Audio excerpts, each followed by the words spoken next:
Our neighbors are no longer our allies. We are dealing with a regime next door to us that is ignoring the international rule of law, and we have to take this dead serious. America doesn't know the same thing that Canada is hearing. How do they not know? Guys, you're about to go into war. Welcome to Deep Truth JA. Today, I want to step out of my comfort zone again. I want to cover the whole international news, the things that's happening with the big A, Uncle Sam, Uncle Donald. Yeah, people, I want to talk about the new administration and the dark clouds that's hanging over everybody's heads. Now, we know this channel is predominantly Jamaican and Caribbean. Yeah, but we still kind of see the international thing as it affects us. And like for Canada, which we're going to cover today, you know, a lot of Jamaicans are over there working or even living. I think in recent times, you might have more people in America than Canada from Jamaica. But in recent times, I think way more people have been going to Canada.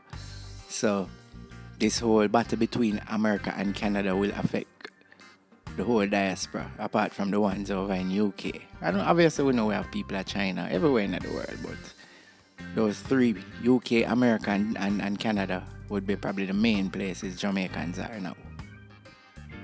But before we get into it, I would be grateful for a subscription, please. As we try to grow the site, you know, if you love it, you can click the all button. You don't have to click all to get all notifications. Just support and subscribe. If you like it, click all. Alright, let's go right into it. We are finally putting America first.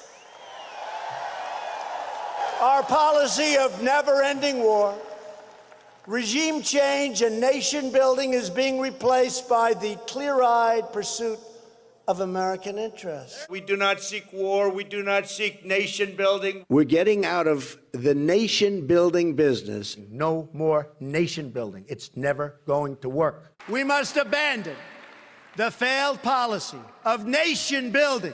We are not nation building again. We're not nation building. We're going to end the era of nation building, a disastrous concept, a disastrous era. What are we doing? What are we doing? We're nation building. Why are we nation building over there? We want a nation build over here. We've tried the nation building. Doesn't work. Not gonna work, never gonna work. Well, that is one way to hit the nail in the head. Yeah, man. He has made his point very clear. No nation building. Repeatedly. So you know him serious about this. And what he means about this is that he's not going to build any other nation but America. So we know America has historically spent money in many nations, including here in Jamaica and all over the Caribbean, on different programs. And those initiatives would help, you know, in areas that we might be falling short. But he's saying that, you know, he's not going to extend any of that help. And I can understand from his nation side, but the rest of the world is, you know, worried. So no nation building. So it should come as no surprise that in his first 100 days, Trump and his gang has done and said many things to upset other nations. Yeah, man, put a lot of things in place that makes other nations start worrying. Here in Jamaica, we quickly realized the negative effects that the deportation may have on us. You know, also potentially losing the benefits of US aid, although the findings in regards to them, you know, is very questionable, to say the least. That's not lost on us. But many people would suffer as a result of the loss of this aid. You know, especially people with certain STDs and them things that, you know, I think they're the ones that subsidize our AIDS program, the medicine that we use for AIDS. So a lot of people would suffer, you know, the consequences. It would be better if they could find a way to clean up the acts that they're doing and keep it strictly to the aid that they're supposed to deliver to us, rather than just cancelling the whole thing. But that's up for debate, and I guess we'll see more the more they go into the digging and revealing. But putting that aside, the whole Jamaica, USA dynamics. Let's go and visit Canada to see the dynamics that's happening there and the war that seems to be brewing. Now, we know a lot of Jamaicans are there. I would estimate that the most, people going to Jamaica, to America or Canada or overseas from Jamaica.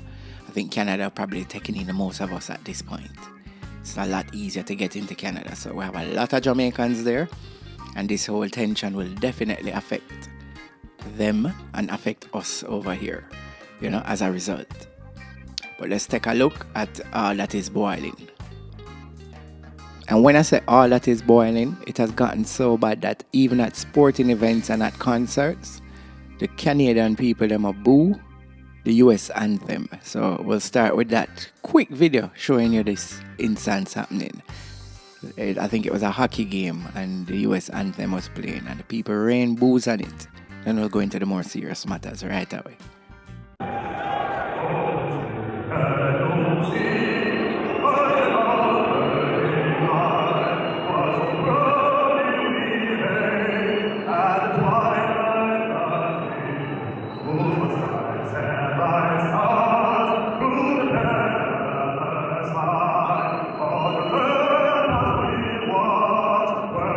I want to say this morning how much I love my country. We don't tend to do that in Canada. We think that that's kind of gauche. We don't feel we need to say how much we love our country. But when we see the criminal gang that has taken control in Washington telling us we do not have a right to our nation, well, oh yeah. Not only am I going to love my country and its values and the people from one end of this beautiful nation to another, but I'm going to work with those ordinary Canadians to defend our right to continue to exist as an independent nation. And for this, on the eve of the 60th anniversary of the Canadian flag, I encourage Canadians to reflect what that symbol means. That symbol that has been in war zones. That symbol that has been, as Canadians went to fight famines in other countries. That symbol of openness and inclusion that is a direct opposite to the politics of Elon Musk and Donald Trump. This week, we saw the shameful actions by Donald Trump to negotiate with Vladimir Putin, another gangster, to sell the people of Ukraine out. Mr. Putin thinks that Vladimir Putin is a savvy genius and he detests our country. Well, he's sending us a very clear message of the kind of man he is. Our neighbors are no longer our allies. We are dealing with a regime next door to us that is ignoring the international rule of law, and we have to take this dead serious as a nation, with our political leaders, but with ordinary Canadians. So what do we do right now? Well, I'm extremely encouraged by the incredible response we've received from the Pledge for Canada that's now, just in the space of 2 weeks, had over 62,000 people sign up. People from across the political spectrum. Former Prime Minister Kim Campbell, former Attorney General Alan Rock, former Premier Danny Williams, but also the incredible artists and Indigenous activists and labor activists and ordinary people across this country who said that there's a value to our nation that we're willing to defend. And I also want to encourage and thank the ordinary people who on their own began the boycott of all things American. Now, some might think, well, if you just choose not to go down to Tennessee this year, who's going to notice? Well, right now, we're seeing the American tourism industry is in full-on panic. There are now over $2 billion in travel that is at risk. That's 140,000 American jobs. That's if just 10% of Canadians cancel their trips. It's still too early to say how many are canceling, but from the evidence that we're gathering, it's much, much higher than 10%. And it's about sending a message to Texas Governor Greg Abbott, who said Canada was going to learn a lesson. Oh, really? Texas is going to teach Canada a lesson. Well, we got $400 million worth of travel that goes to Texas, Mr. Abbott. How about we teach you a lesson and say, we got better places to go than Texas? If that's your attitude of Canadians, we will not go. Hell no, we will not go. The boycott is going to target many, many areas of the United States that are very vulnerable right now. Kentucky has already started to speak up about the huge losses that they're facing in Kentucky bourbon and Kentucky whiskeys because their number one market is Canadians. So when Canadians stop buying, it's sending a message. And we know this is the only way right now that Americans are going to be able to put pressure on Donald Trump. Because what's at risk here is the future of an international order where we respect the rights of countries to be independent. We respect the international rule of law. We respect our neighbors and borders. And this is something Mr. Trump is saying he will not respect. So on this festival where we celebrate Canada as a nation and our flag, I am encouraged. I want to thank Canadians. I want to say we are strong. We do not bend. And we will never, ever, ever kiss the ring of that gangster from Mar-a-Lago. So let's celebrate the 60th anniversary for Canada and our flag in a way that we have never done before. Thank you, merci. America doesn't know. America doesn't know the same thing that Canada is hearing. I was just on a call with some very, very well-educated people. I mean, people who work in DC, lawyers, writers, like very well-educated people. And as of this morning, Saturday, February 8th, I was saying to them, yeah, Canada is preparing for war. And they were like, what are you talking about? They don't know. Like our prime minister yesterday, Justin Trudeau yesterday, said, was caught on a hot mic, but let's be honest, we all needed to know, and he caught saying it, that what I said earlier, like last week, what I said, that Trump is going to annex us, invade, he wants our critical minerals. It's a serious threat. It is not a joke. Jimmy Fallon is out there making jokes about, maybe 179 countries will watch the Super Bowl because we'll take over Canada by Sunday. Not funny, Jimmy. Not funny. And so I was on this call and I said, yeah, we're preparing for a war. And they were like, with who? With us, with the U.S. And I told them how serious it was, how Canadians everywhere have spent the last week boycotting the U.S. and looking up ways to make sure that they've sort of decentered the U.S. from their conversations and their lives. Like, this is a very serious, we're not going back. And Americans are not hearing it. They don't know. In British Columbia, which I'm sure most people don't know this, British Columbia is larger than every state except for Alaska, where I think we're almost twice the size of Texas. And our premier in BC has said that any government contracts going forward, if they have them with the U.S., they are going to, when the contracts come up, they're looking for other countries to do them with. So businesses that are out of the U.S. at all are going to be cut off from the province of BC. And that's huge. And I know that other premiers are doing the same thing. So I don't get why they don't know that this is serious. How do they not know? I mean, I assume it's just that they're not taking it seriously or that they haven't heard about it. How do they not know? Guys, you're about to go into war. Yes, people, so if you're still here, please drop a like, share, put in a comment in the comment section. Yeah, man. And please subscribe. So, boy, you can see the tension being raised. I could find a lot more videos showing the Canadians with the opinions, but you can Google it. You can drop a YouTube search though. I didn't want to make this video too long. But I don't know if anybody wondering, what caused all of this. It's a simple thing. It's been a while that Donald Trump has been making statements to belittle Canada. And has gone as far as to say Canada should be a state, meaning that whole country that is, I would imagine, bigger than America or as big, should just become one little state in America because that's how weak they are.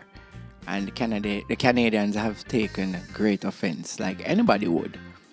Jamaica is a dot on the map.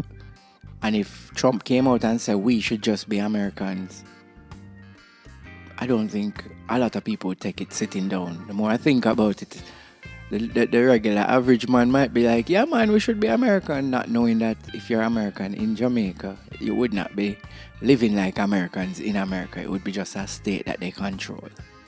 But Jamaicans love America so much that that's a tricky question to ask them. You might be putting yourself into a trap. Ah boy. But yes, this is a clip of Trump outrightly, this in Canada saying they're not pulling their weight, and he would, he thinks, or he's actually saying he's going to make it, a state. Well, take a look at this clip quick and you can see what is the inception of the Canada thing. Obviously there are more back and forth and more words that he would have said that, throw gas on the flame. But this was the initial match, the initial spark that started the fire. Because Canada's in. By the way, Canada is just about the lowest payer. Also, they shouldn't be. They are just about the lowest payer in NATO, in addition to everything else. So Canada's really been taken advantage of. And if they had to pay just something modestly fair, they would be able to succeed as a country. Look, we're in for more than Europe. I mean, think of it, or NATO. I mean, let's call it NATO because Canada's in. By the way, Canada is just about the lowest payer also just be, they shouldn't be. They are just about the lowest payer in NATO in addition to everything else. So Canada's really been taken advantage of. And if they had to pay just something modestly fair, they would be able to succeed as a country. And that's why I feel they have to become a state. Yes, ma'am. And that's why I feel they have to become a state. Yes, ma'am. Yeah, overall, it is a very ticklish situation, and all we can do is pray. Pray that the greater good prevails and that this won't escalate to anything more than words. Siblings argue a lot of times. They go back and forth, and, most times it doesn't end too badly. We're hoping it's not one of the Cain and Abel kind of situations, and things, will proceed normally. We have to pray, we have to hope, and don't join the social media to, add flame to this thing. If you're, a presenter on social media, well, let's try to keep a neutral ground and not try to, as I say, put gas on the flame. People, if you made it this far, again, if you haven't before, if it fell on deaf ears before, please drop a subscribe, a like, share the video, give me a comment in the comment section. Just say howdy, just say, hey, I'm from Jamaica, I'm from Trinidad, I'm from wherever. It would also help, it would also be a big help. Just that one little comment. Yeah, man. Thanks for watching, people. One love. We'll see you soon with a European edition, because the gang in America. And when I say the gang, I'm talking about the RFK, Donald Trump, and Elon Musk. So I want to cover the whole back and forth with Europe, which is a bigger threat, and one that seemingly will lead to something more serious than America and Canada, where the Europeans are actually thinking of having their own unified army now, because they're not thinking that America in their present state will work in their interests. They're thinking they need to power up, because, as they would say, Trump like powerful friends. But people, thanks for watching. As I say again, thank you. Bless up. One love.